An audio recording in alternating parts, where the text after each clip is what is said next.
I retired and bought a cabin in the woods so I could finally be alone with nature. No noise, no people, just the wind in the treetops. Then my son-in-law called and said, "My parents are moving in with you. If you don't like it, come back to the city." I didn't say anything, but I left a surprise that would turn their lives upside down. Before we continue, please subscribe to the channel and write in the comments what time it is where you are now. The keys felt heavier than they should have. I stood in Rebecca Marsh's real estate office in Cody, holding them while she stapled documents I'd already forgotten. Outside the window, March wind pushed tumbleweeds across the parking lot. "Congratulations, Mr. Nelson." Rebecca smiled like she'd handed me the world. Maybe she had. "You're officially a property owner in Park County." The cashier's check, $185,000, had left my account that morning. 40 years of overtime shifts, skip vacations, pack lunches. 4 decades compressed into 6 figures, now converted into 800 square feet of timber and solitude, 12 miles from civilization. "Thank you." I pocketed the keys and shook her hand. My fingers were steadier than I expected. The drive from her office took me west on Highway 14, then north onto roads that grew narrower with each turn. Pavement became gravel. Gravel became dirt. Cell service dropped from 4 bars to 2, then 1. I stopped at a general store and bought coffee, bread, eggs, butter. The clerk asked if I was visiting. "Living," I said. She nodded like I'd said something wise. The final 2 miles climbed through pine forest so thick the afternoon sun barely penetrated. When the cabin appeared in its clearing, I pulled over and cut the engine. Elk, 4 of them, grazed 50 yards beyond the porch. They raised their heads, studied my truck, then resumed eating. One flicked an ear at a fly. I sat there for 5 minutes, watching them. No honking, no sirens, no voices bleeding through apartment walls. The cabin was exactly as the photos promised. Weathered cedar logs, green metal roof, stone chimney. Small, yes, but mine. I unlocked the door and stepped inside. The air smelled like pine sap and old wood smoke. 1 main room with a kitchenette, a bedroom barely large enough for a double bed, a bathroom with a shower stall I'd have to enter sideways. Perfect. I unloaded the truck slowly, methodically, tools on the pegboard above the workbench. Hammer, wrenches, handsaw, each in its designated spot. Books stacked on the shelf by subject. History, engineering manuals. 3 novels I'd been meaning to read for a decade. Coffee maker positioned on the counter where morning light would hit it first. Every item placed with intention, creating order from the chaos of moving boxes. By the time I finished, the sun was lowering. I made coffee, too late in the day, but I didn't care, and carried it to the porch. The rocking chair I'd bought specifically for this moment creaked under my weight. The elk had moved deeper into the clearing. A hawk circled overhead, riding thermals. I called Beulah. "Dad!" Her voice came through bright and immediate. "Are you there? Did you get it?" "Signed the papers this morning," I said. "I'm sitting on the porch right now watching elk." "I'm so proud of you." The warmth in her tone made my chest tighten. "You earned this." 40 years. I sipped coffee. 40 years I dreamed about mornings where I'd drink coffee and watch wildlife instead of highway traffic. "You deserve every moment of peace." She paused. "Cornelius has been so stressed with work lately. Sometimes I forget what peaceful even looks like." Something in the way she said it made me pause. "Everything okay?" "Oh, fine. You know how it is. Middle management pressures." She laughed, but it sounded thin. "When can I visit?" "Anytime, honey. You know that." We talked for another 10 minutes. Her students, her garden plans, safe topics. When we hung up, I sat watching the sun paint the mountains orange and purple. The coffee had gone cold, but I drank it anyway. The phone rang an hour later. My parents lost their house. Cornelius didn't bother with hello. His voice had the flat tone he used for conference calls. "They're moving in with you for a couple months until they find a place." My hand tightened on the armrest. "Wait. What?" "Cornelius, I just bought this place. It's barely... For a couple months, until they find something. I bought this place to be alone. I spent my entire retirement on... Then you should have stayed in Denver. Friday morning. I'll text you their arrival time." The line went dead. I sat there holding the phone, staring at the clearing where the elk had been. They'd moved on. Smart animals. My knuckles had gone white on the armrest. I forced myself to release it, flex my fingers. Breathe. Inside, I poured another coffee I didn't want and sat at the kitchen table. From my jacket pocket, I pulled a small notepad and a pen. The kind of engineering pad I'd carried for 40 years. Grid paper for sketches and calculations. I started writing. Not emotional venting. Questions. Timeline estimates. Resource assessments. The cabin keys sat on the table beside my notepad. An hour ago, they'd meant freedom. Now they meant something else entirely. I picked them up, felt their weight, set them down with deliberate care. 40 years I'd been the reasonable one, the peacemaker, the man who swallowed inconvenience to keep family peace. Not anymore. Dawn came through the kitchen windows and found me still at the table. Empty coffee cups formed a semicircle around my notepad, which had grown dense with lists, diagrams, questions written and rewritten. I hadn't slept, didn't need to. My mind felt sharp in a way it hadn't for years, focused, crystalline, operating on something cleaner than rest. I made fresh coffee and studied my notes. Then I cleaned up, loaded my truck, and drove back to Cody. The Yellowstone National Park Ranger Station sat 20 minutes west, a modern building designed to blend with the landscape. Inside, educational displays showed wolf packs, bear territories, elk migration patterns. A ranger, maybe 40, with the weathered face of someone who spent more time outdoors than in, looked up from his desk. "Help you?" "I just moved up from Denver," I said. "Bought a place off County Road 14. "Beautiful area," he smiled. "You'll want to be careful with food storage. Lots of bear activity come spring." "What about wolves? I've heard they're back in the region." "Reintroduction's been successful." He stood and moved to a wall map, pointing to areas marked with colored pins. "They're usually shy, but they've got incredible sense of smell. Can detect prey or food from miles away. You hunting?" "No, just curious. I want to be prepared." "Smart." He handed me a pamphlet. "Keep your property clean. Don't leave attractants out unless you want visitors." I took careful notes in my field notebook. Wind direction, pack territories, seasonal behavior patterns. I thanked him warmly, mentioned again that I was from Denver and still learning about mountain life. Every word calibrated to sound naive, concerned, exactly what he'd expect from a nervous newcomer. Back in Cody, I found an outdoor supply store, the kind with taxidermy on the walls and racks of camouflage gear. The camera section sat between hunting equipment and security systems. "Looking for wildlife cameras," I told the clerk. "Want to monitor bear activity near my property." He showed me 2 models with motion activation, night vision, cellular connectivity. "These'll do you right. We get lots of folks wanting to keep an eye on their land." $340. I paid cash. At the cabin Wednesday afternoon, I installed them methodically, one covering the driveway approach, one angled toward the front porch. I tested the motion sensors, checked signal strength, adjusted positions until the coverage was perfect. The engineering part of my brain, 40 years of solving structural problems, found satisfaction in the precision. Hide the cameras enough to be unobtrusive. Position them for optimal capture. Test, adjust, verify. Both cameras connected to my phone with 1 bar of cellular service. Weak, but functional. Thursday morning, I drove back to Cody. The butcher shop sat on a side street, the kind of place that served ranchers and local restaurants. "Need 20 pounds of beef scraps," I said. "Organ meat, fat trimmings, for dogs." The butcher didn't blink. "You got it."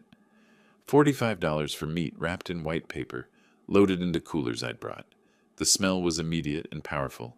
Blood, fat, raw flesh. Thursday afternoon, I stood in the clearing behind my cabin with the coolers open. The wind came from the west. I checked it the old way, wetting my finger and holding it up. I walked 30 yards from the structure, upwind. Then I placed the meat in 3 piles, spreading it to maximize scent dispersion. Not random, calculated. Close enough to draw predators to the area. Far enough that they'd focus on the piles, not the building. I wasn't trying to endanger anyone. I was trying to educate them. Back inside the cabin, I moved through each room. Locked windows. Turned off unnecessary power. Set the thermostat to minimal heat, protecting my investment while setting my trap. I paused at the door, took one last look at the space I'd inhabited for less than 3 days, and left without hesitation. The drive to Denver took 5 hours. I arrived at my old house just before midnight, the suburban place I hadn't yet sold, still partially furnished but hollow. I unloaded my truck, set up my laptop in the living room, propped my phone where I could watch the camera feeds. Then I waited. Friday morning at 10 o'clock, a sedan appeared on my phone screen. Leonard and Grace emerged, looking around with expressions I recognized even on the small display. Displeasure, judgment. The camera microphone picked up their voices. "This is where he's living now?" Grace wrinkled her nose. "It smells like pine and dirt. At least it's free?" Leonard walked toward the cabin. "We'll stay a few months. Let Cornelius figure out the next step." "I don't see why we had to come all the way out." Grace stopped, froze. "Leonard! Wolves!" 3 shapes emerged from the northwest tree line, gray and brown, moving with cautious purpose toward the meat piles. Not aggressive, not interested in humans, just hungry. Leonard saw them, turned white. "Get in the car! Get in the car now!" They ran. Grace stumbled, recovered. Car doors slammed. The engine started and gravel sprayed as they reversed wildly, then accelerated down the driveway. The wolves, unbothered, continued toward the meat. I closed the laptop and picked up my coffee, took a slow sip. 20 minutes later, my phone rang. "What did you do?" Cornelius's voice had lost its businesslike edge. Now it was just fury. "My parents nearly got attacked." "I didn't do anything," I said calmly. "I warned you this property is in the wilderness. You set this up. You baited those animals." "Cornelius, I live in wolf country. Wolves live here. This is their home. Maybe you should have asked before assuming you could use mine. You're insane. You're going to what? Sue me because wildlife exists on my property? Good luck with that. This isn't over." "No," I said. "It's just beginning." I pressed end call, set the phone down deliberately, returned to my laptop and opened the footage again, watching the wolves finish the meat and disappear back into the forest. Outside my Denver window, the mountains rose in the distance. Somewhere up there, my cabin waited. I'd been planning defense. But sitting there, watching the recording one more time, I realized something had shifted. This wasn't about defense anymore. 2 weeks passed before Cornelius made his next move. I spent those days settling into the routine I'd imagined. Coffee on the porch at dawn, watching elk drift through the clearing, reading books I'd postponed for decades. But the peace felt conditional now, like standing on ice that might crack. I checked my phone more than I wanted to, kept the camera feeds open on my laptop, listened for vehicles on the dirt road. Mid-April brought warmer afternoons and the first serious wildflowers. I was splitting firewood when my phone rang. Beulah. "Dad, please!" Her voice broke on the second word. She was crying. Cornelius showed me the footage of the wolves. That could have been so much worse. I set down the axe and walked to the porch. "Beulah, honey, wolves live in these mountains. I didn't create that situation. I warned Cornelius this wasn't appropriate housing for his parents. But you knew they were coming. You could have done something to make it safer." The script was obvious. Every phrase sounded rehearsed, coached. My daughter turned into his messenger. "I bought this property for solitude," I said, keeping my voice level. No one asked if I was willing to host guests, but I'm willing to meet with Leonard and Grace to discuss options. "You are?" Hope flooded her tone. "Really?" "I'll meet them in town. Neutral ground. We'll talk." After we hung up, I stood watching clouds move across the mountains. She genuinely believed she was helping. That made it worse. 2 days later, I drove to Cody for the meeting. I'd spent both evenings preparing, researching comparable rental prices for rural Wyoming properties, printing 3 copies of a standard short-term rental agreement, reviewing property law basics. I practiced my presentation in the truck mirror that morning, testing different phrasings until I found the right balance. Firm but not hostile. Clear but not cold. The Grizzly Peak Calf sat on Main Street, small and local. Wooden tables, landscape photographs on the walls, large windows facing the morning foot traffic. I arrived 15 minutes early and chose my position carefully. Table near the window, back to the wall, clear view of the entrance. Within range of the security camera I'd spotted above the register. I ordered black coffee and waited. Leonard and Grace arrived exactly on time. Cornelius must have driven them, probably parked nearby, coaching them on what to say. They walked in without ordering anything, sat down across from me like I'd summoned them to court. "Hello, Leonard. Grace, would you like coffee?" Leonard ignored the question. "Ray, this has gone on long enough. We need those keys. Today." "We're not here for coffee," Grace added. "We're here because family is supposed to help family." I pulled the rental agreement from my folder and slid it across the table. The paper made a soft sound against the wood. I aligned it perfectly with the table edge and tapped it once with my index finger. "I agree, which is why I've prepared a proposal." Leonard glanced down, then back up, his face reddening. "A rental agreement? You're charging us rent?" "Market rate for a furnished property in this area. $1,200 monthly. 6-month lease. Standard terms." "You want money from your own family?" His voice climbed. Other patrons glanced over. "From people who have nowhere to go?" Grace leaned forward, her expression wounded. "I never thought you were this kind of person, Ray. Greedy. Just plain greedy." I stood, collected my folder, and picked up my coffee cup to buss it. Habit, courtesy, the kind of gesture that separated me from people who expected to be served. "Then I guess we don't have an agreement. You'll need to find alternative housing. You can't just... Where are we supposed to..." Leonard half rose from his chair. "That's not my problem to solve. Good afternoon." I nodded to the barista on my way out. In the truck, I sat for a moment with my hands on the steering wheel, breathing steadily, letting the adrenaline settle. Then I started the engine and drove home. That evening, my phone became a weapon aimed at me from multiple directions. First call came around 6. Cousin Linda, someone I hadn't spoken to in 3 years. "Ray, it's Linda. I heard you've been having some difficulties." "Difficulties? From whom?" "Cornelius called me. He's worried about you. Said you're isolated in the mountains, acting strangely." The strategy revealed itself completely. He was building a narrative, planting seeds with every family member he could reach. "Linda, I'm fine. I retired to Wyoming." "That's not strange. That's a plan I've had for years." "He said there was an incident with wild animals, and you refused to help his parents." "That's an interesting version of events. Thanks for checking on me, Linda. I'm doing well." I ended the call and stared at the phone. 20 minutes later, a former colleague from Denver. Same script, different voice. Cornelius had reached out, expressing concern about Ray's mental state.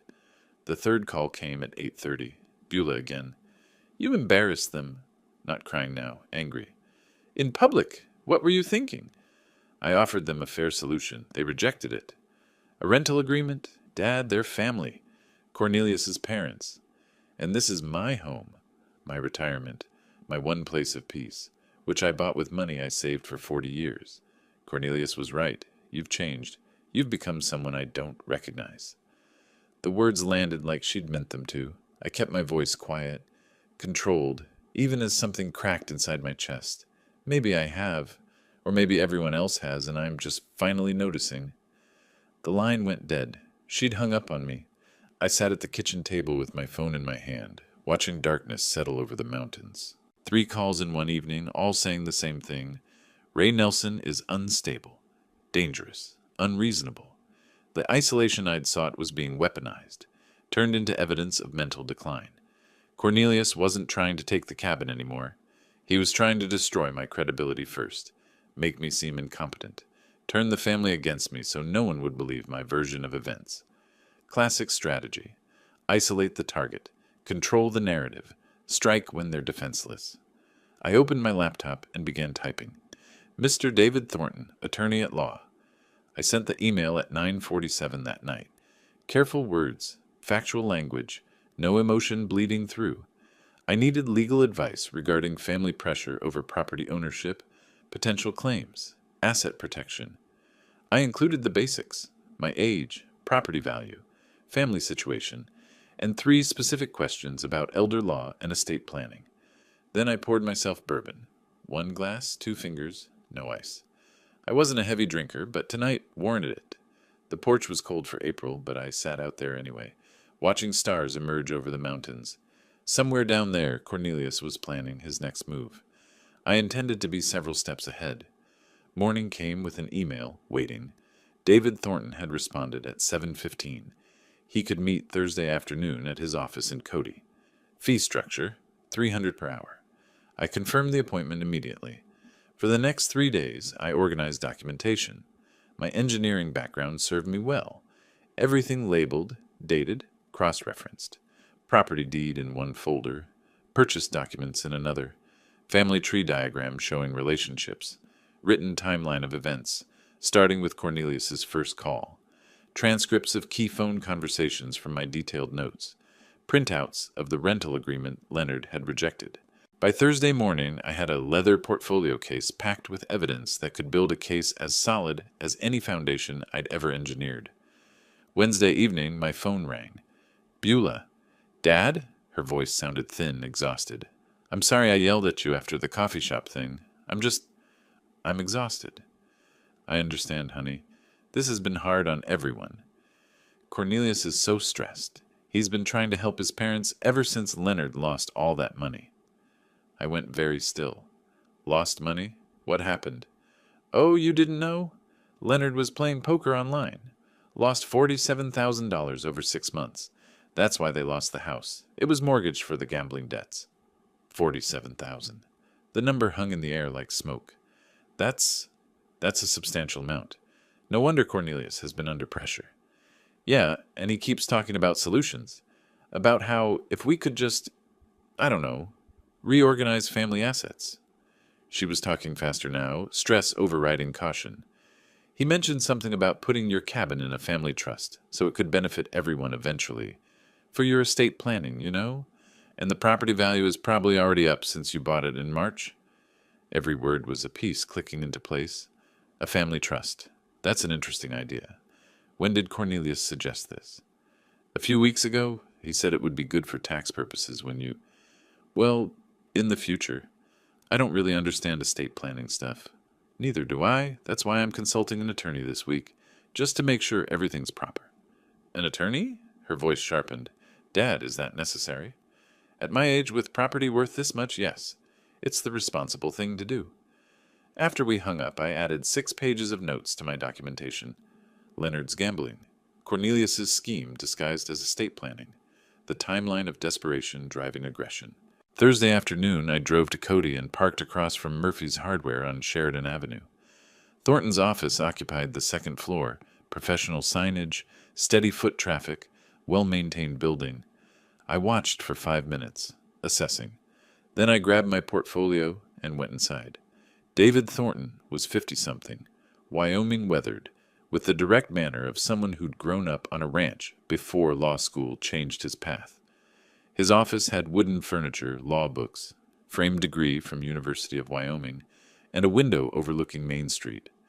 I presented my documentation in sequence: property papers, family diagram, timeline, evidence.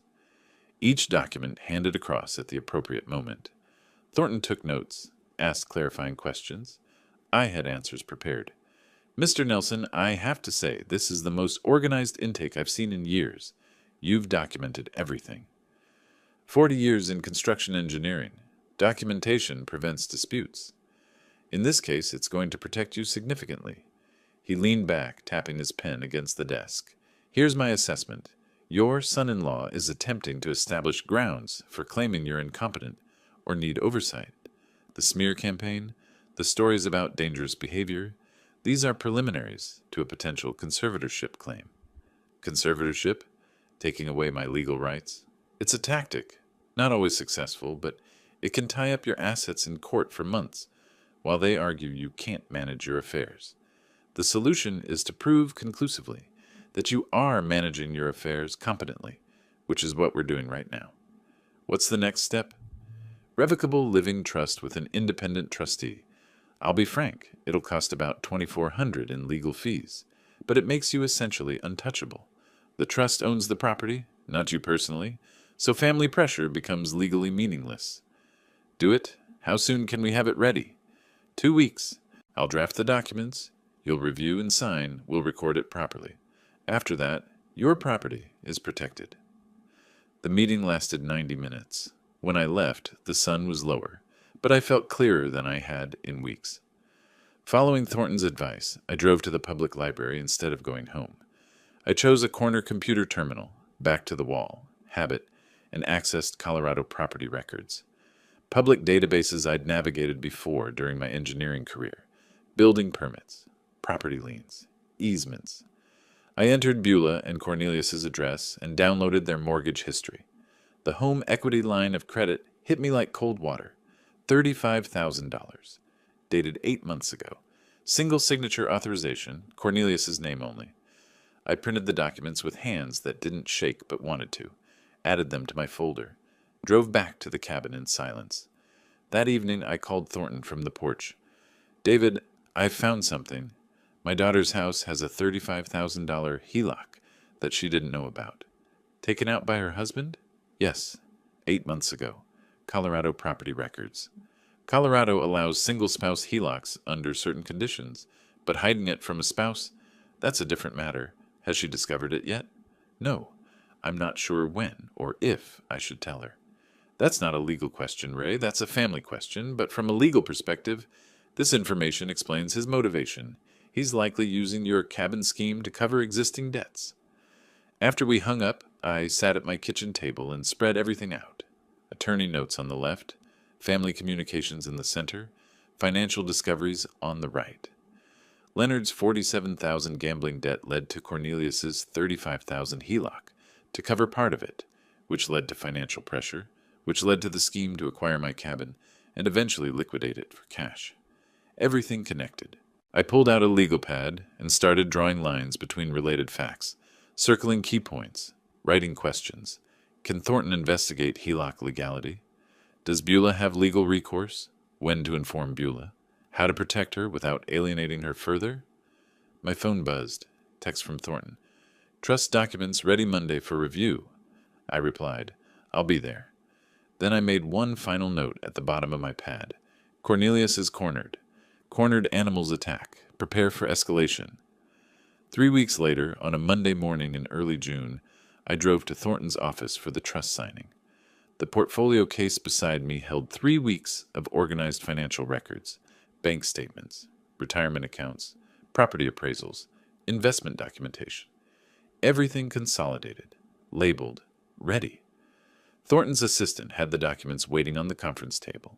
43 pages total, each signature line flagged with a yellow tab. I read every page while Thornton answered emails at his desk, giving me time. The Revocable Living Trust designated him as independent trustee. Total assets, $290,000. The cabin, my retirement funds, everything I'd built in 40 years. The critical provisions sat on page 17. Beulah inherits only if divorced from Cornelius, or if Cornelius signs a legal waiver of claims to the property. "This provision here," Thornton said, joining me at the table, "the conditional inheritance for Beulah. You understand this might create family conflict? The conflict already exists. This just protects her from being exploited through my property. If Cornelius discovers this trust structure, he'll likely react aggressively. Let him. Everything here is legal. He has no grounds for challenge." Thornton's expression was knowing. Legal grounds and family drama are different things. Are you prepared for him to escalate? I've been preparing since March. That's why we're sitting here. He smiled slightly. Fair enough. Let's execute these documents. My signature was steady on every page. The notary, Thornton's assistant, professional and efficient, applied her seal with practiced precision. The sound it made was satisfying. Structural integrity, legal edition. I wrote a check for $2,400 and left with copies of everything in a sealed envelope. The rest of that week, I worked through my financial institutions methodically. Each phone call followed the same pattern. Identify myself, request beneficiary change forms, explain the trust structure, confirm documentation. "Mr. Nelson, I have your beneficiary change request," the retirement account administrator said. "You're removing your daughter as beneficiary?" "No. I'm designating my revocable living trust as primary beneficiary. My daughter inherits through the trust. May I ask why you're making this change?" "Asset protection and estate planning. I have concerns about third-party claims." "Understood. We'll process this within 5 business days. I'd like email confirmation as well, please." "Of course. Is there anything else?" "Yes. Note in my file that this change was made voluntarily. With legal counsel, I am documenting my competency for all financial decisions. A pause. That's unusual, but I'll add that notation. By Friday, every asset I owned was protected within the trust structure. I kept a checklist on my kitchen table, marking each completed task with satisfaction. 2 weeks later, Beulah called. "Dad, Cornelius has been so weird lately." Her voice sounded thin, exhausted. "Asking about your finances, whether you've updated your will?" I set down my coffee carefully. "I have done some estate planning. It's responsible at my age." "I know, but he got really angry when I mentioned you set up a trust. He called it a betrayal." "Why would your estate planning betray him? It's not his inheritance." My hand tightened on the phone. "Beulah, did you tell him details about the trust?" "I just mentioned you set one up. I didn't think it was a secret. Is it?" "No, not a secret. Just private." "What exactly did Cornelius say?" "He said you're cutting the family out and being manipulated by lawyers." "Dad, what's going on? Why does he care so much?" "That's a very good question, honey. One you should probably ask him directly." After hanging up, I immediately called Thornton. "Cornelius knows about the trust." His response was immediate. "How soon can you get a medical evaluation?" The next day, I was repairing the porch railing when Cornelius's car came fast up the driveway, spraying dirt and gravel. He jumped out, didn't close the door properly, stormed toward me. I calmly set down my tools, retrieved my phone, started recording video. I stood at the top of the porch steps, 6 stairs up, giving me elevated position. Cornelius had to approach uphill, looking up at me. I held the phone at chest height, lens obviously pointed at him. "Cornelius, you're on my property uninvited. I'm recording this conversation." "I don't care about your recording." His face was red, movements aggressive. "You set up some legal scheme to steal from your own daughter." "The trust protects my assets and ensures Beulah inherits appropriately. It's completely legal." "Appropriately? What does that mean? Unless she divorces me? That's what you really want, isn't it?" "The trust ensures my property isn't subject to claims by third parties. That's standard estate planning." "Third parties? I'm family. Your son-in-law. You're my daughter's husband. You have no legal claim to my property. The trust simply formalizes that reality." His voice climbed higher. "We'll see about that. I'll get a lawyer. I'll contest this. I'll make sure you never see Beulah again." "You're threatening to isolate my daughter from me because I protected my own property? That's interesting. For the record, this isn't over. Then leave my property. Now, or I'll call the sheriff for trespassing." He stormed back to his car. The engine roared. Gravel sprayed as he reversed wildly and sped down the driveway. I stopped recording, reviewed the footage immediately. Faces visible, audio clear, threats documented. I uploaded it to cloud storage and emailed a copy to Thornton with subject line, "Evidence, hostile confrontation." That evening I wrote a detailed incident report. Date, time, what was said. No witnesses, unfortunately, but the video captured everything. Thornton's response came within an hour. Continued documenting everything. Consider medical evaluation to preempt competency challenges. Expect retaliation. They're running out of options. I called Dr. Patricia Chen's clinic the next morning. The receptionist asked if something specific prompted the request. "I'm 67, I own property, and I want documentation that I'm healthy and competent. Preventive planning." The appointment was scheduled for the following Monday. I sat at my table that night, reviewing the confrontation video, watching Cornelius's rage play out on the small screen. His mask had dropped completely when the money was threatened.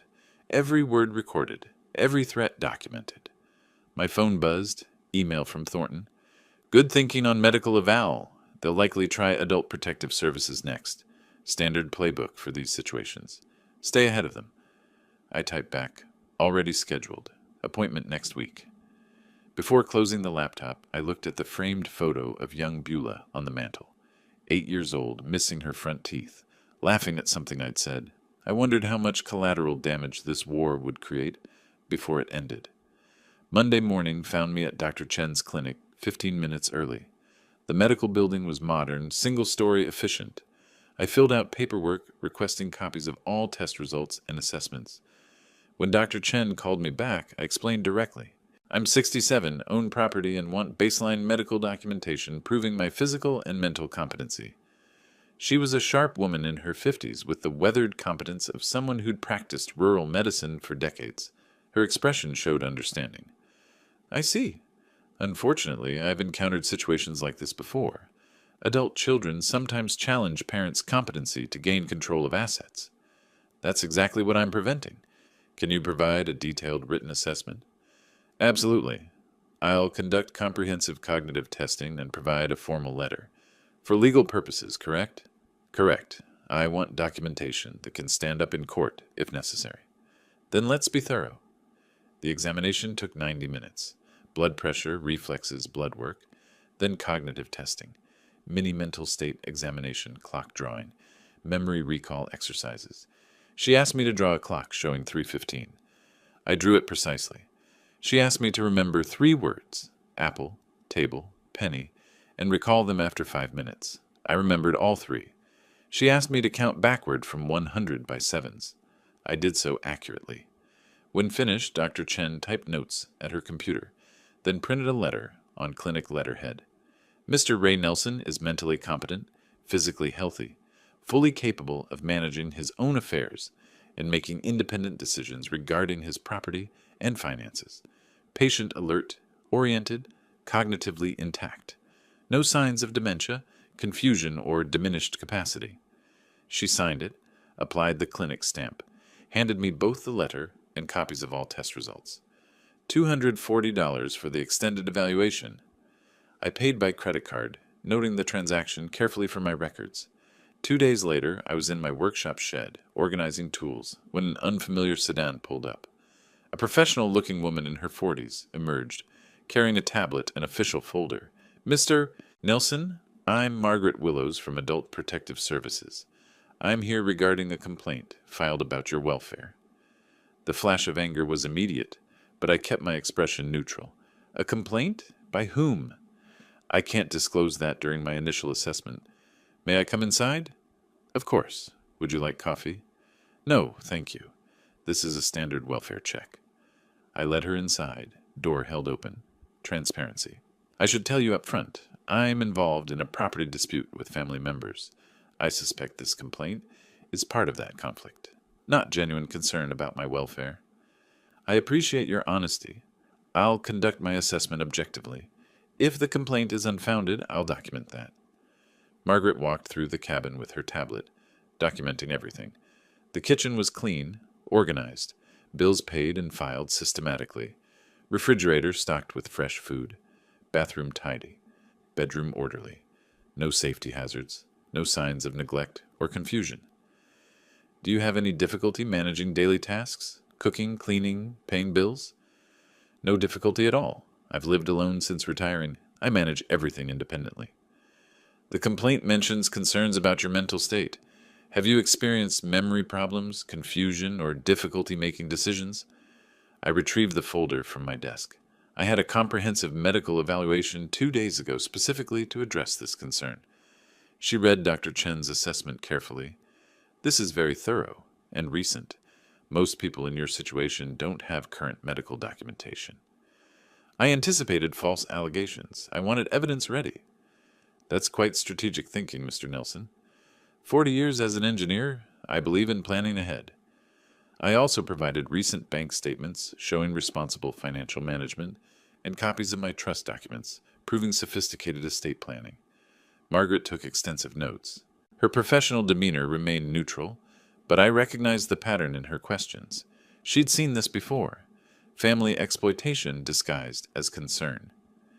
3 days later, Attorney Thornton obtained copies of the official complaint through legal channels.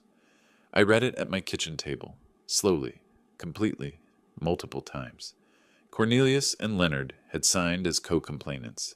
The allegations were specific and completely false. Claim, Ray threatened family members with weapons. False, I've never owned firearms. Claim, exhibits paranoid behavior, including security cameras everywhere. The cameras exist for legitimate property protection after actual threats. Claim, refuses medical care. False, I'd just completed comprehensive evaluation. Claim, struggles with basic tasks, and makes irrational financial decisions. The trust was sophisticated planning, not irrational. Grace provided a supporting statement claiming I endangered them with wild animals. The wolf incident from March, now twisted into evidence of incompetence. The complaint requested mandatory psychiatric evaluation and possible conservatorship proceedings.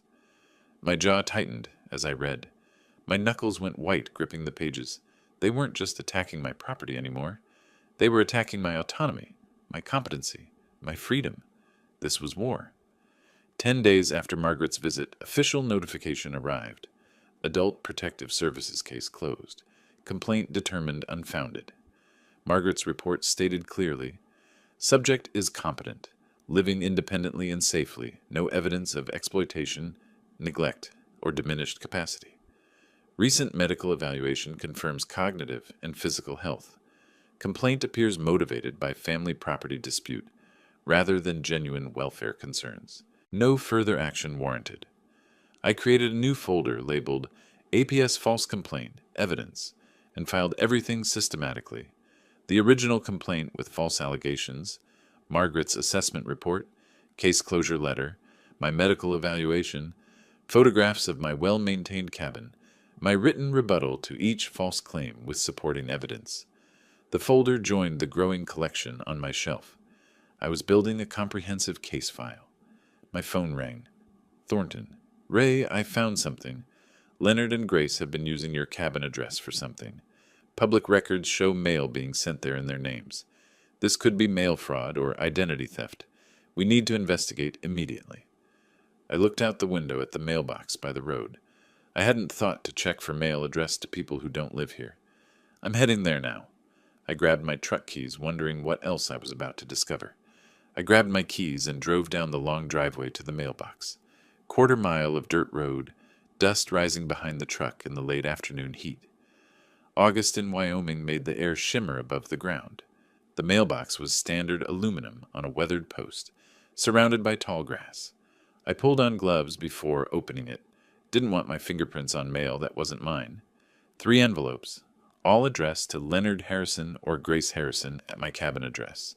Wyoming Department of Family Services, First Mountain Credit Union, Social Security Administration. I photographed each envelope carefully with my phone. Front, back, postmarks visible, dates clear. Then I placed them in a plastic evidence bag I'd brought specifically for this purpose and drove back to the cabin. Thornton answered on the first ring. Ray, I found something significant. Leonard and Grace have been using your address for official correspondence. For what purpose? Benefits fraud, possibly. They're receiving mail from Wyoming Social Services, and they've opened a bank account using your cabin address. But your camera footage proves they don't live there. That's a federal crime, isn't it? Mail fraud, benefits fraud, potentially identity theft if they claim to have your permission. We're talking years in federal prison if prosecuted. I looked at the evidence bag on my kitchen table. Then we report it. I'm not covering for criminals just because they're related to my son-in-law. Understood. I'll prepare the evidence package and contact the U.S. Attorney's Office. Ray, this changes everything. Once federal charges are filed, their credibility is destroyed. Good. Maybe they'll finally face consequences for their actions. The next week moved quickly. I compiled evidence with the same precision I'd brought to 40 years of engineering projects.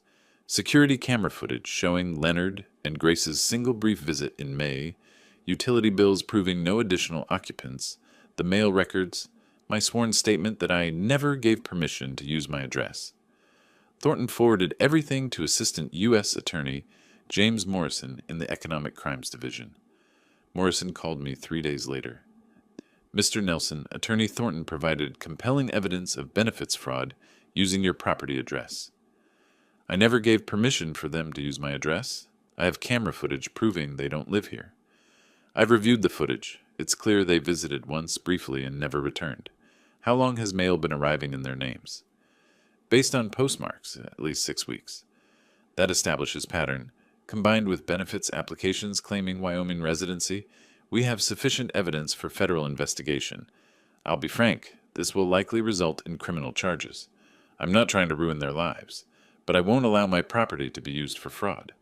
You're doing the right thing by reporting this. We'll handle it from here." While Thornton investigated Leonard and Grace's fraud, he discovered something else in Colorado public records. Cornelius and Beulah's home had 3 missed mortgage payments, $8,400 in arrears. Notice of default filed. First step toward foreclosure. "Ray, this explains his desperation," Thornton said when he called. "He was counting on your cabin to solve his financial crisis. When your trust blocked that plan, he had no backup." I sat at my kitchen table, processing this. His own home is at risk. There's an unconventional option I need to mention. You could purchase the defaulted debt. Banks sell delinquent loans at discount to collection companies. You'd become the creditor, but anonymously through an LLC. Cornelius would never know. The implications settled over me slowly. That would give me complete leverage. Yes, but it's also ethically complex. You'd control whether your daughter keeps her home. Let me think about it. I walked my property that evening, circling the cabin, following the tree line, considering. If I bought the debt, I'd control Cornelius's future. That was power I'd never wanted. But if the bank foreclosed, Beulah would lose her home. She was innocent in all this. The next morning, I called Thornton. "Do it. Buy the debt. But Beulah can't know yet, not until I can explain everything." The transaction took a week. $31,000 from my savings to an intermediary firm, which purchased the debt and created Mountain Holdings, LLC, with me as beneficial owner. Cornelius received notification that his loan had been sold, but no information about the new creditor. I filed the wire transfer receipt in a folder, labeled simply Leverage. By mid-August, my position had transformed completely. Leonard and Grace faced federal investigation. Cornelius's mortgage debt was secretly under my control. Every manipulation attempt was documented. My own property and assets were legally untouchable. But I felt no triumph, just weariness. This was supposed to be peaceful retirement. Instead, it had become warfare, where my opponents forced me to fight back. I sat on my porch at sunset, the evidence folders stacked beside me, and made my decision. Beulah deserved to know the truth, all of it. She deserved to understand what her husband had done, what danger her home was in, what her father had been protecting her from. I pulled out my phone and typed, "Honey, we need to talk. Can you come to the cabin this weekend? Just you. It's important." Her response came 10 minutes later. "Is everything okay? You're worrying me." "Everything's fine with me, but there are things you need to know about your financial situation. Things Cornelius hasn't told you." "What things? Dad, you're scaring me." "Not over text. In person. Saturday afternoon, I'll make lunch." "Cornelius has a work trip this weekend. I can come Saturday." "Perfect. Just you. This conversation is between us." "Okay, I'll be there around noon." I set down the phone and looked at the mountains darkening against the sunset. Tomorrow, I'd prepare. Saturday, I'd tell my daughter how badly her husband had betrayed her trust. The truth wouldn't be easy. She might not believe me initially. She might be angry. But I'd kept these secrets long enough. Saturday morning arrived with crystalline clarity. I woke early, nervous in a way I hadn't been throughout this entire conflict.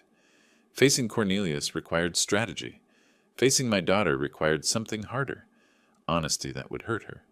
I cleaned the cabin. Already clean, but I needed activity. Prepared chicken salad for sandwiches, her childhood favorite. Organized the evidence folder on the kitchen table where she'd sit. Her sedan appeared around 11:30, dust trailing behind on the driveway. She emerged looking tired, worried. I met her on the porch and hugged her. She was tense. We started with coffee and small talk, her teaching job, the weather, anything but the real conversation. But the folder on the table kept drawing her eyes. Finally, "Dad, what's going on? Your text scared me." I took a breath. "Honey, there are things about your financial situation that Cornelius hasn't told you. Serious things." She laughed nervously. "What? Did he forget to pay a credit card bill? He sometimes gets distracted." "Your house is in foreclosure. 3 months of missed mortgage payments. The bank was about to take your home." Her face drained of color. "That's not possible. We pay the mortgage. Cornelius handles it online every month." "That's what he told you. Here's what actually happened." I slid the notice of default across the table. She read it slowly, hands beginning to shake. This says the loan was sold to Mountain Holdings, LLC. Who is that? That's me. Well, technically a company I own through my attorney. I bought your debt from the bank. You bought our mortgage? Shock transformed her expression. Why would you? How can you even? What does that mean? It means instead of the bank foreclosing and you losing your home, I control the debt. You and Cornelius owe me now, not the bank. She stood abruptly, emotion rising. This is insane. Why didn't you just tell me the mortgage was behind? Would you have believed me? Or would Cornelius have explained it away? I needed leverage to protect you from what's coming next. I let that settle, then continued. There's more. 8 months ago, Cornelius took out a home equity line of credit for $35,000 against your house. That's not true. We'd both have to sign for that. I slid the HELOC documents across.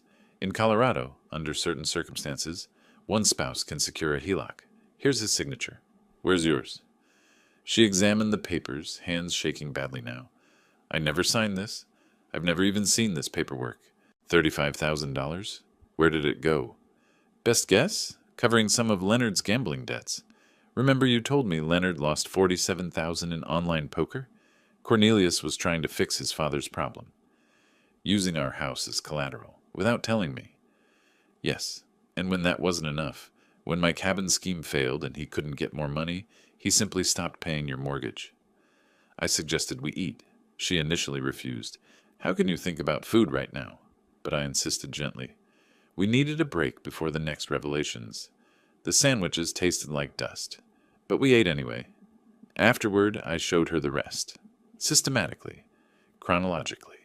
The recording of Cornelius's threatening confrontation on my porch.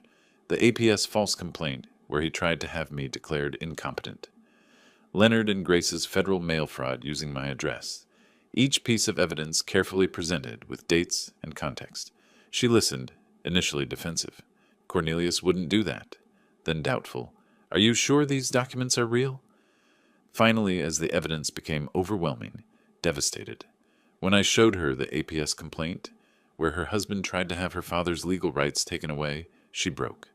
Not gentle tears, wrenching sobs that shook her shoulders. I let her cry, didn't offer platitudes, just sat present. When she could speak, it was through tears. How long have you known? Pieces since May, everything since July. She looked at me with hurt and anger. Months? You've known for months that my marriage is a lie, that I'm in financial danger, and you didn't tell me? I met her eyes. If I'd told you in May with no proof, would you have believed me? Or would Cornelius have convinced you I was paranoid, vindictive, exactly what he was already saying? Her voice dropped, quieter, knowing I was right. I don't know. Probably not. That's why I waited. That's why I gathered evidence. So you'd know the truth was real, not just your father's opinion. I refilled her coffee, pushed the sugar bowl toward her. She liked it very sweet when stressed, a detail from childhood. Eventually, I had to present the choice. You have a decision to make, and you need to make it soon. What decision? Stay with Cornelius or leave him. I won't make that choice for you. How can I possibly decide that right now? You have until the end of August. That's about a week.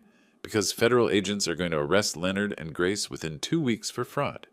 When that happens, everything becomes public. Cornelius will be questioned. Your marriage will be news in a town small enough that everyone knows everyone. She was overwhelmed. This is too much. I can't think. If you leave Cornelius, file for divorce, protect yourself legally, I'll forgive the mortgage debt on your house. You'll own it free and clear. I will help you rebuild. You're bribing me to leave my husband. I'm offering you a lifeline. Whether you take it is your choice. But understand, if you stay with him, I can't protect you from what's coming. Hours later, she gathered her things exhausted. I walked her to her car carrying a folder of document copies. Before getting in, she turned. Did you ever think about what this would do to me, knowing all this? Every single day since I found out. That's why I built such a strong case. So you'd know I wasn't exaggerating. I don't know if I can forgive you for waiting so long. I understand, but I'd rather have you angry at me for waiting than destroyed, because you didn't know in time to protect yourself. I need time to think. You have a week. After that, everything moves forward, with you or without you. She looked at me with exhausted eyes. I don't know who to trust anymore. Trust the documents. They don't lie. People do. She drove away without looking back. I stood in the driveway watching until her car disappeared, wondering if I'd just lost my daughter or saved her. 5 days later, Wednesday morning, I was drinking coffee on the porch when my phone rang. Thornton, it's happening now. Federal agents are executing arrest warrants for Leonard and Grace in Colorado. Thought you should know. I set down my coffee carefully, not celebrating, just acknowledging. Thank you for telling me. An hour passed. Then my phone rang again. Beulah, her voice shaken. Dad, Cornelius just got a call. His parents were arrested by federal agents. Something about fraud. Were you involved in this? I took a breath. I reported crimes to the proper authorities. What happened after that was the justice system doing its job. Long silence. Then quietly, I need to call you back. The line went dead. I sat back down, staring at the mountains, wondering if my daughter would ever forgive me for setting this chain of events in motion. Within 3 hours, Cornelius called, screaming, "You did this! You turned them in! You destroyed my family!" I remained silent, letting him exhaust himself. Your parents committed federal crimes using my property. I reported it. That's what law-abiding citizens do. I'll tell everyone. I'll make sure they know you orchestrated this, that you're vindictive and cruel. Go ahead. I have documentation of every crime they committed. My attorney will be happy to share it publicly. Thornton had driven to my cabin specifically for this moment. I handed him the phone. Mr. Harrison, this is David Thornton, legal counsel for Ray Nelson. His voice was professional, measured, final. Your parents committed federal crimes. My client fulfilled his civic duty by reporting those crimes to authorities. Any attempt to defame him will result in immediate legal action. Do you understand? Click. Cornelius had hung up. Friday afternoon, Cornelius attempted to sell the house he shared with Beulah, desperately needing cash for his parents' legal defense, for his own survival. But the title search revealed the problem. The mortgage was in default and owned by Mountain Holdings, LLC. His realtor explained he couldn't sell without the lien holder's approval. Cornelius called Thornton in a panic. Your firm owns my mortgage? How is that possible? My client purchased your defaulted debt through legal channels. You were notified weeks ago that your loan was sold. I need to sell this house. My parents need lawyers. Please. Thornton's response was calm. My client is willing to discuss terms. You'll receive formal offer within 24 hours. Saturday morning, a courier delivered a certified letter. Inside, formal offer from me through Thornton's firm. Terms, I would forgive the entire mortgage debt. $35,000 remaining balance plus $8,400 in arrears.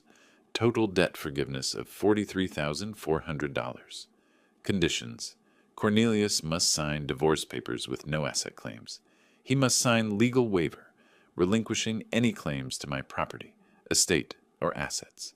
He must sign sworn statement, acknowledging he had no legal right to use my cabin or involve me in his financial problems. Deadline, 72 hours. If he refused, I would foreclose immediately. He'd lose the house anyway with nothing gained. Cornelius called Beulah, tried to convince her to fight this with him. Her response, which I learned later, was simple. I already filed for divorce yesterday. Sign the papers, Cornelius. It's over. Monday morning, Cornelius appeared at Thornton's office. Thornton described him later. Disheveled, unshaven, dark circles under his eyes, hands shaking. He signed every document. Divorce agreement, property waiver, sworn statement. When it was done, he asked quietly, Can I at least keep the house? Thornton's response was matter of fact. Once the divorce is final, the house will be deeded to Beulah, free and clear. You'll need to find other accommodation. Cornelius left without another word. That same afternoon, my phone rang. Beulah, her voice was different, still hurt, still processing, but stronger. Dad, I signed the divorce papers. I'm leaving him. I can't stay in that house. Too many memories. Can you help me find something near you? I want to start over. Relief flooded through me, not triumph, just profound relief. Of course, honey. We'll find you something perfect. Close enough to visit. Far enough for your independence. Are you disappointed in me for not seeing what he was sooner? Never. You trusted someone you loved. That's what good people do. He betrayed that trust. That's on him, not you." Her voice broke slightly. "Thank you. I needed to hear that. You're my daughter. I'm proud of you for making the hard choice. That takes real strength." After we hung up, I walked outside to the porch, sat in the rocking chair I'd bought for retirement.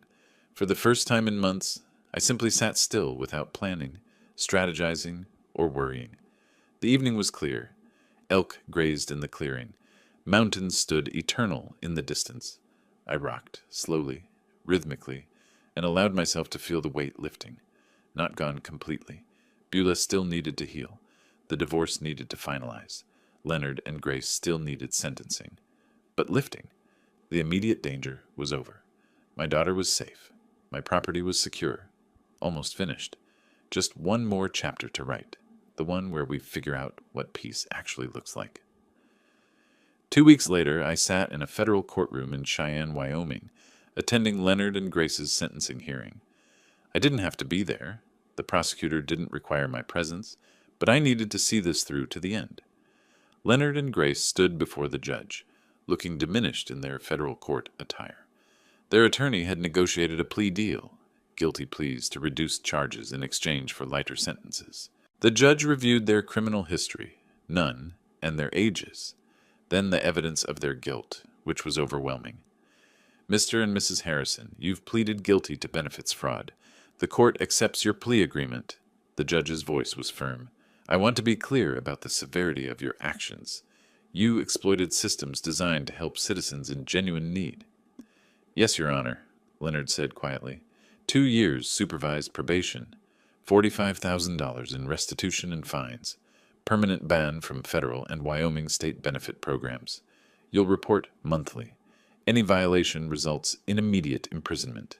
Do you understand?" "Yes, Your Honor," they said in unison. "You're fortunate to avoid prison. Don't squander this opportunity." Dismissed. As I left the courthouse, Leonard caught my eye across the lobby. A moment of mutual recognition. He looked away first, defeated. I felt no triumph, only closure. Beulah told me later that Cornelius moved to a small efficiency apartment in a cheaper area of Denver. He took minimal belongings, whatever fit in his car. "I saw him one final time when he came for his things," she said. "He looked like a stranger, not angry, just empty. He signed the final divorce papers without a word and left." The divorce was finalized by mid-September. Beulah legally resumed her maiden name, Beulah Nelson. With my help, she found a small 2-bedroom house in Cody, about 15 minutes from my cabin. It was modest but charming. Older construction, needed updates, but had good bones and a view of the Absaroka Mountains. I provided the down payment as a gift. Beulah secured a mortgage for the remainder using her teaching income and her own excellent credit.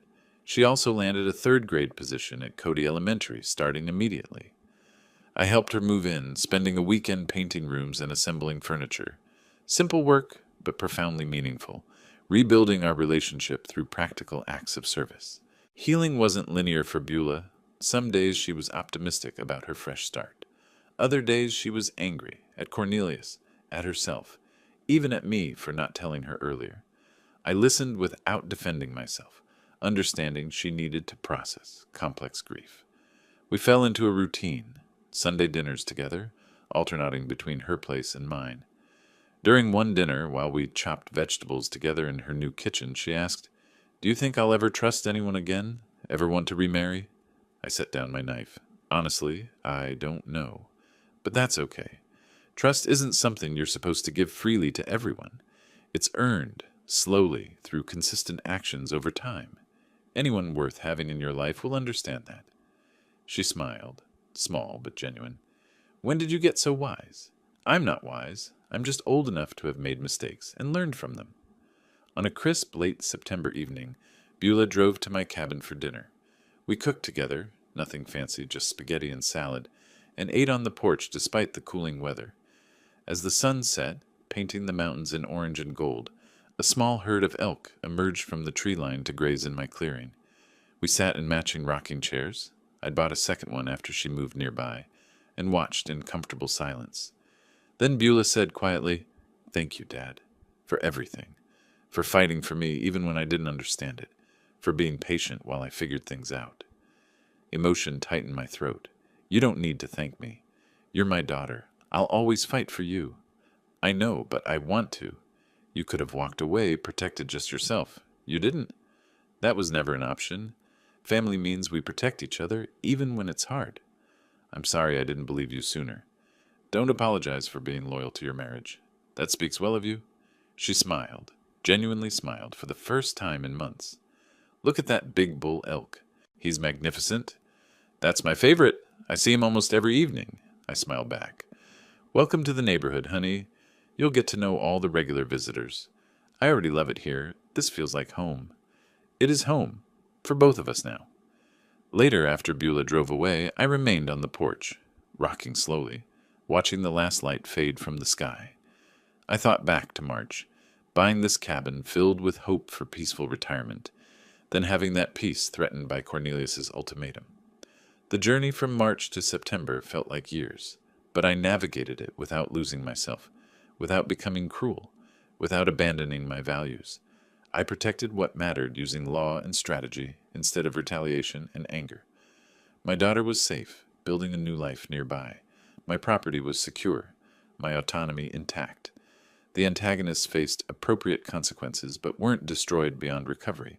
They could rebuild if they chose better paths. As stars appeared above the mountains, I allowed myself a small smile. This is what I'd wanted all along. Quiet evenings, wildlife, mountain air, and now, my daughter close enough to share it with. Not the retirement I'd planned, but better, because it was earned through integrity rather than luck. I stood, stretched my back. I wasn't young after all, and walked inside to call Beulah, just to say goodnight, just because I could, just because she was there and we were okay. The cabin door closed softly. The mountains stood silent, witness. Peace, hard won and deeply appreciated, settled over the property, like the September night. If you like this story, please like this video, subscribe to the channel, and share your impressions of this story in the comments. To listen to the next story, click on the box on the left. Thank you for watching.